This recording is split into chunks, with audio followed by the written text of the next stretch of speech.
Before recorded history, extreme athletes were those who could survive the challenges presented on a daily basis, from hunger and thirst to avoiding exposure to the elements. From ancient civilizations like the Mayans, they played ball games that would push the individual to give everything they had in order to survive. Here, Alex, Brianna, and Justin of Life Unlimited will show how extreme athletes live and what their lifestyles are like. Our thesis is that when one or more significant catastrophic events occur in the future, that extreme athletes will stand a better chance of survival in a world of heightened conflict. Sports play an influential role in the ever-growing global society that we live in. Some evolutionary psychologists view the history of sports in the context of many hunter-gatherer groups as a means for maintaining a suitable food supply for the population through successful hunting expeditions and the ability to navigate obstacles in the way of food gathering. An alternative view of sports is that they are war preparation. Through sports, physical skills were cultivated as a resource for the community and the ruling class. The same is arguably true today. What do you think? The most recognized and long-standing celebration of extreme athletic ability is known as the Olympic Games, which were once dedicated to the local gods. According to the official website of the Olympic movement, the first Olympic event occurred in 776 BC in Peloponnese, which is the southern peninsula of Greece. Over the years, the Olympic Games have shown the world how many individuals can become a champion through dedication and effort. All free male Greek citizens were entitled to participate in the ancient Olympic Games, regardless of their social status. Women in general were not allowed to compete, and married women were barred from simply attending the Olympics as observers. Today, the Olympics only discriminates based upon skill, not to be confused with ability, which concerns one's health and mobility. It does not discriminate with respect to one's gender, class, race, religion, sexual orientation, or health restriction. While extreme athletes often compete, they also endorse a lifestyle of cooperation. This is expressed through teamwork. Another view from an evolutionary perspective is that the competition is beneficial to the future construct of human genes. Sports today aren't just entertainment for public. They are deeply rooted in the educational industrial complex and are sponsored by multinational corporations and reinforced a voyeuristic theme within the global culture. The concept of extreme athleticism is integral to the Darwinian theory of evolution. As such, extreme athletes live extreme lifestyles in order to prepare for the future of sports. Extreme athletes consider how emergent technologies will shape the way in which they prepare for and experience athletic competition. Biologist Michael Lombardo published a recent peer-reviewed journal article where he offered that, quote, sports became culturally more important when opportunities to evaluate potential allies and rivals declined as both the survival importance of hunting and proportions of those who experienced combat decreased. The characteristics of primitive and modern sports are more consistent with these predictions than those generated by intersexual sexual selection theories of sport. Athletic success is analogous to natural selection. Just as individuals that are the best adapted to local conditions tend to out-reproduce their competitors, only the best athletes transition from one level of competition up to the next generation of competition. Elite athletes capable of competing in the Olympics or at the professional level generally represent less than 1% of the population. Meet the extreme athletes of PSU. I'm Tony, and I'm a track and field athlete. How long have you been on the track and field? I've been on the track team for about 5 years here, but track in general, I would say probably about 8 years doing track. Would you say that this is a sport that takes up a lot of your time? Yeah, I practice every day practice goes about, I think, 4 to 5 hours a day, and then competitions every Saturday, and so generally most of my time is taken up from track. Is this an extreme sport to you? Would you say this is? Yes, most definitely. What drives you to live this way? I just personal goals. I'd like to be an Olympian, and I know that to get there, I have to train every day, and I have to accept the things that come with it, and things that I have to give up for it. What part of the sport slows you down? I would just have to say the long practice, and trying to do school work and practice is it's really time consuming. What have you gained so far through the experience of these years? A lot of confidence in myself, on and off the track. The ability to provide leadership to fellow people, like teammates or my friends, in situations that they're unaware of how to handle, and just I feel a lot better, like physically, mentally, and spiritually.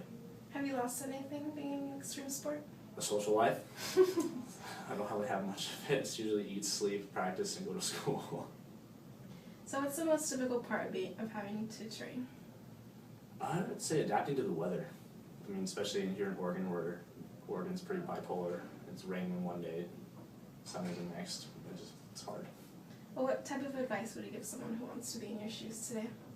You gotta learn to have good time management, and you have to sacrifice stupid things. Do you ever have a cheat day? Nope. Does your season ever stop?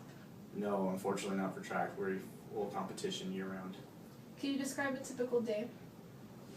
Yeah, I wake up in the morning, have breakfast, go to classes, go to practice, and run for about 2 hours, and do weight room, and then treatment, and then another class, and then go home, eat dinner, and go to sleep. What do you eat? Generally I eat pretty healthy food, like lean meat, chicken, fish, rice, pasta, greens, like minor snacks.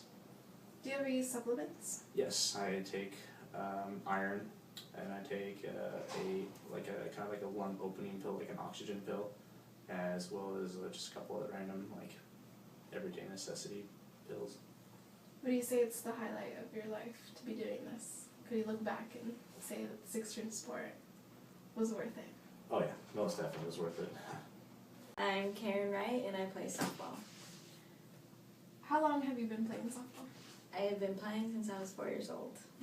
Would you say that this sport is an extreme sport, the lifestyle? Yeah, Extreme just lifestyle? because it's pretty much year-round, because we go summer, winter, fall, spring. What drives you to live this way? I just like the competitive atmosphere, and I don't know, I think I'd be bored if I didn't play a sport, and I just like being part of a team and the atmosphere that it kind of gives off. What slowed you down? Just the days where you feel like you want to quit because it's kind of hard, but you just gotta know that it's gonna get hard before it gets easy. What have you gained so far? Just the sense of leadership and having teammates and the camaraderie between a team and having that second family. Have you lost anything? I wouldn't say I lost anything other than you could say time, but time kind of puts it all into gear to where I am now. What's the most difficult part about having to train? Missing out on other normal social stuff. What's the best advice you give someone who wants to be a softball player in college?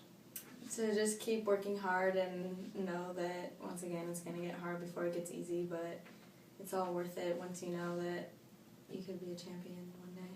What's a typical day for you? I wake up and then I eat, and then usually either class or study hall, and then practice, and then eat again, and then probably a class or study hall, and then at night homework, and then just sleep, really. How many hours do you practice or train? In a day, Yes. probably 3 to 4. 3 to 4 hours? What is that you eat to maintain yourself? Well, I'm a carbs person, but that's just me, and I just try to make sure I have protein and some energy so I can get through the day. What is your sleep schedule like? I try to get at least 6 to 8 hours. I can't really sleep in anymore just because of my schedule, but I usually go to bed from like 10 to 11 and wake up from probably like 8 to 9. Do you use supplements? I don't. I just use or I just take natural vitamins and natural stuff, not really any boosters or anything. So 10 years from now, when you graduated, would you say that this extreme lifestyle or sport was worth it in the end? Definitely, just because of the type of lifestyle, and I chose it for myself, and I think that in the long run it doesn't only teach me about things on the field, but off the field as well, just the working with people and communication and being a part of a group, it will be worth it in the long run. Extreme athletes have extreme diets. They have to consider energy nutrients like carbohydrates, protein, fat. They have to always be balancing vitamins and minerals because they're always absorbing minerals at higher rates. They have higher mineral requirements than most others. They have to consider their electrolytes. They want to maintain the optimum fluid balance. They have to keep in mind gastrointestinal function and energy delivery. The timing of both nutrients and fluid are important in matching tissue demands. They must manage muscle inflammation from hard workouts and rigorous activity, in addition to managing travel fatigue like lengthy road trips and adjusting to various time zone changes. Extreme athletes benefit from a nutrition strategy which best facilitates the desired metabolic state. Sprinters, for example, generally want to condition their anaerobic metabolism for high-intensity bursts of power, while cross-country athletes often want to promote the best conditions in terms of endurance. These factors significantly influence the diet of the extreme athlete.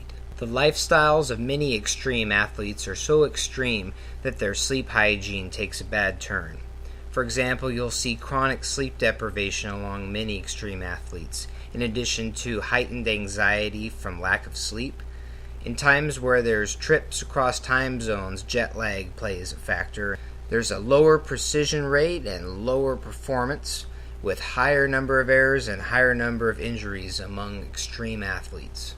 Extreme athletes live extreme lives. They push themselves to the limit and beyond. In the future, sports will play an increasingly influential role in the private and public spheres, including public policy, education, industry, defense, and many day-to-day activities of the population. As the role of sports becomes more prominent, extreme athletes will have the evolutionary advantage of successful reproduction.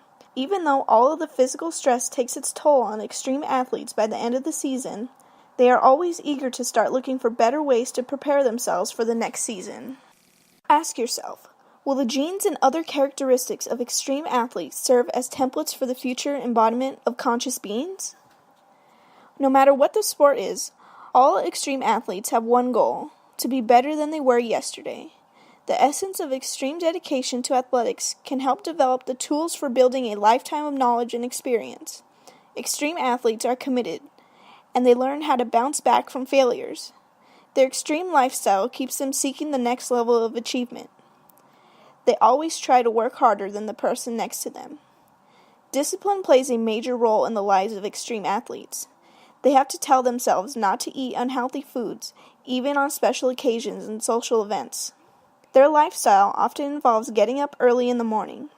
Athletes must regularly get into bed on time, avoid intoxicating chemicals, and they must listen to their bodies to know when it's time for rest and recovery to prevent injury or debilitating fatigue. Few others, aside fully, understand all the sacrifices and dedication that comes with playing a sport. Ethical questions to consider for the future.